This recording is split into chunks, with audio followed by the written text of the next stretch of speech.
Welcome to AsiaVerse, the podcast where we explore the latest developments and issues across Asia. I'm your host, Dr. Nathan Sundram. Today, we are diving into a major policy initiative in Indonesia, President-elect Prabowo Subianto's free lunch and milk program for school children. This program aims to address malnutrition and boost the local dairy industry, but it comes with its own set of challenges and opportunities. Let's start with a brief overview of the free lunch and milk initiative announced through the Ministry of Agriculture. This program aims to increase the dairy cow population by 1.1 million to support free milk distribution to school children. This move is in line with Prabowo's campaign promise to provide free lunches and milk to improve child nutrition. The program targets over 80 million beneficiaries, aiming for full coverage by 2029.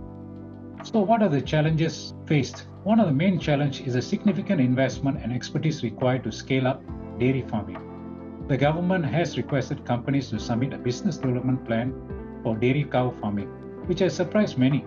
What has been the response of government to the various challenges? The government plans to import dairy cows from countries like Australia, New Zealand, and Brazil to meet the projected demand of 8.7 million tons of milk, while current domestic production is only 0.9 million tons.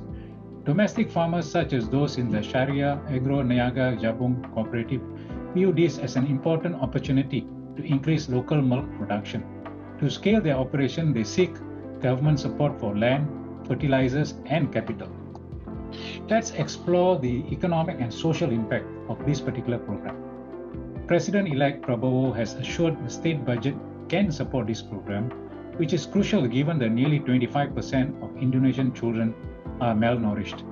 Prabowo claims that this initiative will not only improve child health and school attendance, but also generate economic growth by creating 1.8 million new jobs.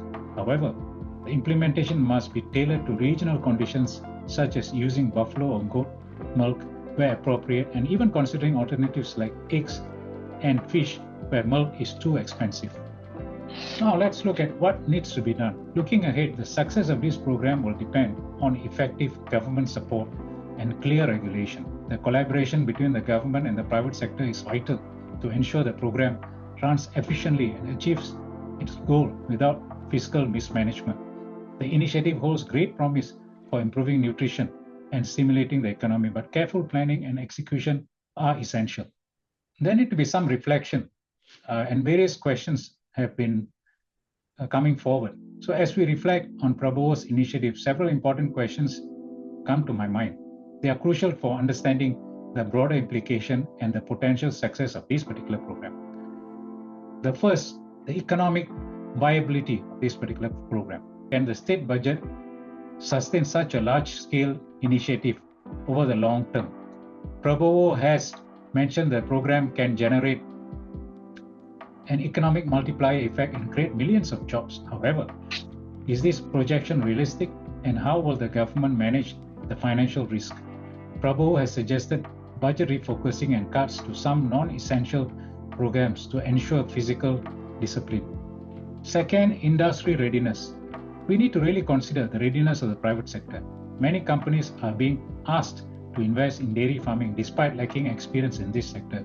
What measures will the government take to support these businesses, and how will it ensure that the investments are viable and beneficial for both the companies and the nation? Another question is, how will the program adapt to regional differences within Indonesia? With diverse agricultural practices and economic conditions across the country, a one-size-fits-all approach may not work. What strategies will be employed to tailor the program to local needs, and how will the government address any disparities? Lastly, the importance of monitoring and evaluation cannot be overstated. How will the government track the program's progress and impact? What metrics will be used to assess its success, and what mechanisms will be in place to make necessary adjustments along the way?